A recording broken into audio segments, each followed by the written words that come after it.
This one's an M4A1, or a Sherman 2 as the British would call it. Early war pattern, so it's small hull hatches, 75mm gun. And the earlier pattern of suspension, Fury's got an uprated suspension with wider tracks. But this was the first pattern of Sherman to go into combat. And where did that occur? That would be November 42, if I remember correctly, at El Alamein. The Americans wanted to have a crack, but we were already there. So their new tank was first used by the British. This is the tank from the film Fury. It's an M4A2 E8. It's built in 1944 in Canada and was used by the Canadian military. Donated to the UK and used at the military academy as a teaching aid, and the museum acquired the vehicle in 1985.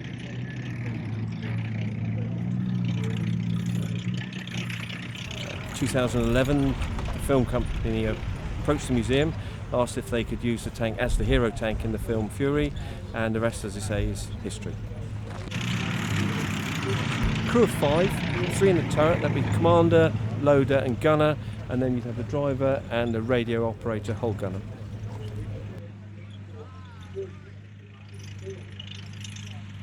There's minor cosmetic changes been made to the vehicle, but they would all be in line with what was done at the time to counter threats. So, for example, the pintle-mounted 30 caliber on the turret was not an original fixture. That was added, but it was a recognised field amendment because of the threat from the Bocage and enemy troops with anti-tank weapons.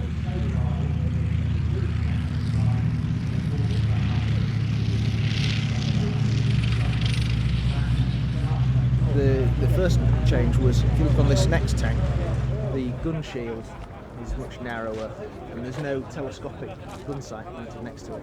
On this one, they added a telescopic sight for improved optics, improved accuracy, and they had to extend the gun shield.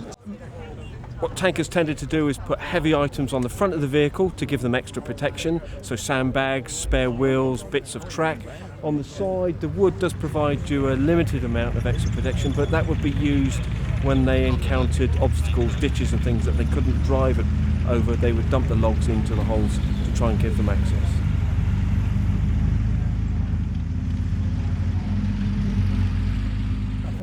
Yeah, it's got a 50 cal, and it would also have a 30 caliber coaxially mounted to the main gun, which is a 76mm. High explosive, you're looking at 7,000 yards, maybe a bit more. Armour piercing, 1,500 yards. At that point you're running out of punch. They'd put spikes from cut up tank traps. They'd put them on the front, or well, that would be to cut the hedges down. And the other modification was 2 logs cut into points, and they'd ram them into banks, things like that, pull back, put explosives in them so they could blow holes in the hedges.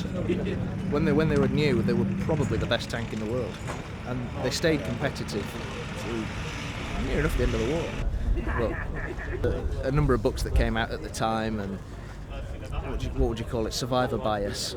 They gained a reputation for being very poor, but actually there was that many crews surviving to say, we've lost another tank, we've had another tank shot out from us, but it kept you alive and it kept going. This one's a R975 radial engine. It's a 9-cylinder aircraft engine. It's about 420 to 450 horsepower.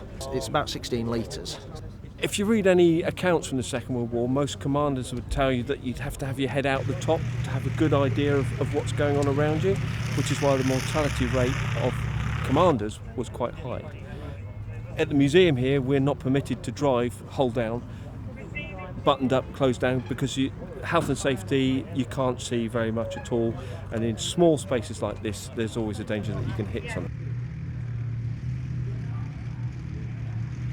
When the vehicle was new, depending on the variants, and we've got 4 variants here, it ranged between 25 and 30 miles an hour on the road. Range of about 100 to 150 miles. The fuel consumption is supposed to be about a mile per gallon, but because you've got to leave it to run, to warm up and to cool down, it kind of eats into your fuel consumption.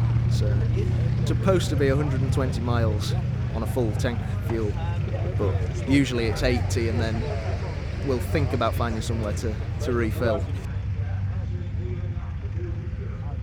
It's 375 brake horsepower, 2,100 revs, and it's got twin diesel engines that power this version. It's always a balance between running them and potentially causing wear and damage, or keeping them static. The thing is, people love to come and see them run. It's the tracks and the wheels and the running gear that tend to run out on these vehicles. Not too bad on the Sherman, but they are very, very rare for any of the German tanks. Well, if you remember, after the Second World War, there was shortages of steel and iron and all sorts of metals, and so most of the destroyed enemy vehicles, they were just stripped and melted down and then recycled, basically. So bits for them, very, very rare.